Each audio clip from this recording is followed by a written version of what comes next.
नमस्कार, मेरा नाम है प्रदीप लिंगवाण। आप सुन रहे हैं radio Ibex Tarana 88.4 FM। Heera, heroines of India rise again, एक ऐसा पॉडकास्ट, एक ऐसा शो जिसमें हम भारत की उन महान महिलाओं के बारे में चर्चा करते हैं जिन्होंने अपने संघर्षों, अपनी मेहनत के दम पर अपना नाम कमाया, एक अलग सी छाप छोड़ी और दुनिया आज उनके उदाहरण देकर कहीं न कहीं दूसरों को मोटिवेट करती है कि इनसे सीखना चाहिए, इनकी तरह आगे बढ़ना चाहिए। और आज के इस खास कार्यक्रम में हमारे स्टूडियो में उपस्थित हैं कोमल शर्मा जी। मैम, आपका बहुत बहुत स्वागत है रेडियो आईबैक्स तराना में। Thank you so much Pradeep.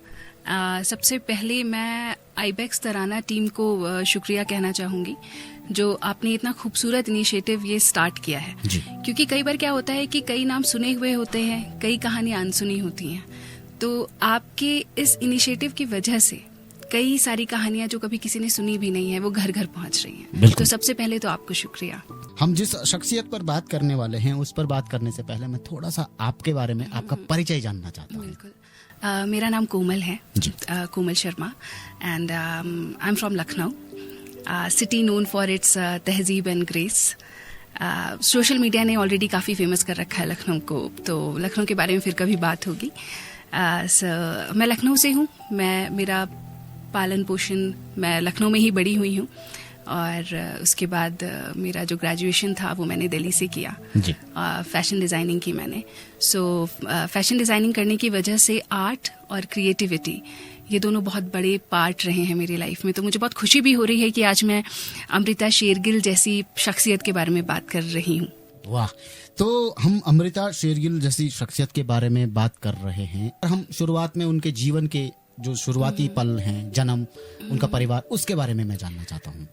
सबसे पहले तो मैं उनके बारे में एक बहुत ज़रूरी बात बताना चाहूँगी कि जो उनका जीवन काल रहा वो काफ़ी छोटा था। 28 साल की थी वो जब उन्होंने इस दुनिया से विदा ली। हाँ, किसी बीमारी के चलते, जो अभी शायद जितना मैं पढ़ पाई हूँ, जितना मैं जानती हूँ, वो क्लियर नहीं है कि रीज़न क्या था। बट उनका जीवन काल बहुत छोटा था, बट उसमें ही उन्होंने काफ़ी अच्छा काम किया जो आज हम उनके बारे में बैठ के बात कर रहे हैं। उनके जो फादर थे, ही वॉज एन इंडियन, वो इंडिया से थे और उनकी जो मदर थी वो हंगरी से थी। तो काफ़ी एक अच्छा अनूठा एक संगम था कि, और जैसी उनकी पेंटिंग्स में दिखता है, मैं सबसे ये दरख्वास्त करूंगी कि आज जिनके बारे में बात हो रही है, प्लीज़ आप एक बार जाएं इंटरनेट पे, उन्हें सर्च करें, उनका काम देखें, तब आप उन्हें ज़्यादा आप उनसे कनेक्ट कर पाएंगे। क्योंकि उन्होंने इंडिया को जिस तरह से अपने कैनवस पे उतारा था, जितना रॉ, जितना अनरियल फॉर्म में, तो वो देखने लायक है। एक हंगरी की लड़की जिसके सिर्फ फादर इंडियन थे और वो एक तरीके से दूसरे देश में जन्म लिया या दूसरे देश में उन्होंने परवरिश ली, वो भारत की तरफ आकर्षित कैसे हो गई? अगर कॉलेज को हम स्किप कर दें थोड़ी देर के लिए और इस पर बात करें तो वो भारत की तरफ कैसे आकर्षित हो गई? हम ऐसे नहीं कहते हैं ना, मेरा भारत महान। ये बात सही है ना। रूट्स होते हैं, वो मिट्टी होती है, मिट्टी की पुकार बोल सकते हैं कि रूट्स उनके इंडियन ही थे। तो एक बार बोलते हैं कि लौट करके तो एक उन्हें आना ही था। एक बार जब शायद मैंने कहीं पढ़ा है कि वो एक बार ऐसी विजिट के लिए गई इंडिया, तो अपने फादर के साथ गए और उन्हें इंडिया जा करके उनको वो कनेक्शन फील हुआ। तो उसके बाद में फिर वो काफी समय उन्होंने अपना बिताया है अपने जीवन का, जो भी छोटा सा जीवन था उसका, और उन्होंने इंडिया में रहते हुए काफी काम किया। हाँ, वो एक जुनून ही कह सकते हैं। जितने भी क्रिएटिव लोग होते हैं, चाहे वो सिंगर हो, चाहे वो डांसर हो, चाहे वो पेंटर हो, वो एक जुनून ही होता है, तभी वो इस फील्ड में कामयाब भी हो पाते हैं। तो वो जुनून ही था। उन्होंने, खैर वो यूरोप में थी, उन्होंने पेरिस से अपना पेंटिंग उन्होंने सीखी और उसके बाद इसी को अपना पेशा बना लिया। उसमें अचीवमेंट क्या क्या थी उनकी? भारत सरकार द्वारा national gallery of modern art ने उनको प्रतिष्ठित स्थान दिया और 1976 में उन्हें नवरत्न, यानी कि जो सबसे बड़े 9 रत्नों में उनको सम्मिलित किया गया, उनमें शामिल किया गया। कलाकारों में? जी बिल्कुल। और उनकी कोई खास पेंटिंग्स, जैसे हम किसी और पेंटर की भी बात करते हैं तो उनको उनके पहचान मिलती है, तो ऐसे ही इनकी कोई खास पेंटिंग थी? हाँ बिल्कुल थी। द स्टोरी टेलर उनकी बहुत मशहूर एक उनकी पेंटिंग है, और इसके अलावा 3 गर्ल्स है, और ब्राइड्स टॉयलेट है। तो इस तरह की कुछ पेंटिंग्स हैं जिन्हें आप जाकर के एक बार गूगल पे सर्च कर सकते हैं, जो भी हमें सुन पा रहे हैं अभी। आज कला की जो हम देखते हैं कि क्रांति एक तरीके से किसी समय में बहुत ज्यादा मानी जाती थी, चाहे वो छोटा सा कार्टूनिस्ट ही क्यों ना हो। बिल्कुल। तो भारत आकर अमृता शेरगिल ने ये जो कला थी इसको क्रांति कैसे बनाया? भारत लौटने का फैसला जो था वो वाकई में अपने आप में बहुत अनूठा रहा, क्योंकि उन्होंने महसूस किया कि उनकी कला की असली पहचान जो है वो भारत में ही है जी।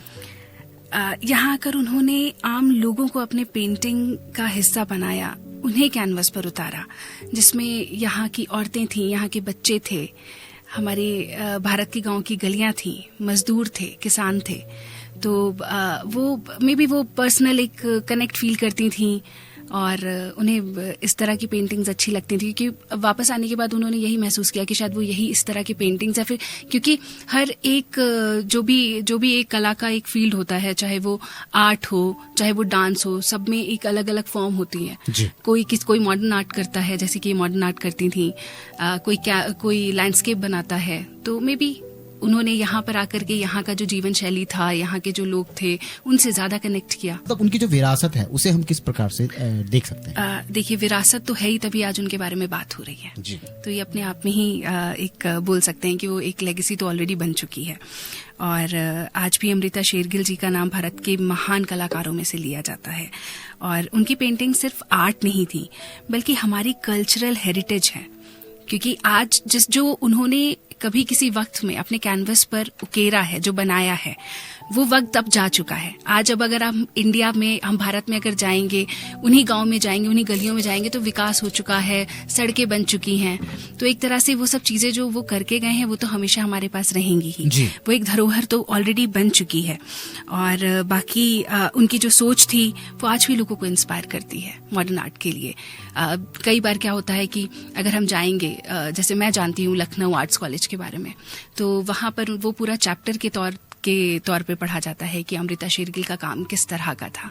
तो वो आज भी एक पूरा मतलब एक मॉड्यूल है, अपने आप एक सब्जेक्ट है, जिसको लोग आज भी बच्चे पढ़ते हैं और उनसे इंस्पायर होते हैं। अमृता शेरगिल, छोटी सी जिंदगी लेकिन बहुत बड़ी बड़ी चीजें, बहुत बड़ी बड़ी अचीवमेंट। लास्ट में हम ये जानना चाहते हैं कि उनकी जिंदगी से हमें क्या सीख मिलती है?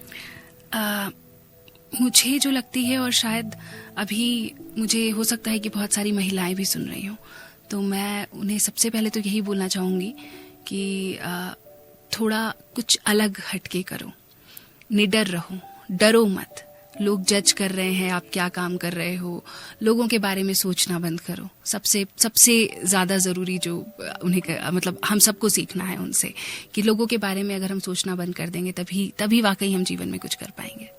बहुत बढ़िया आपने उनके बारे में हमारे श्रोताओं को बताया। मैं इसके लिए आपका बहुत बहुत धन्यवाद देना चाहूंगा।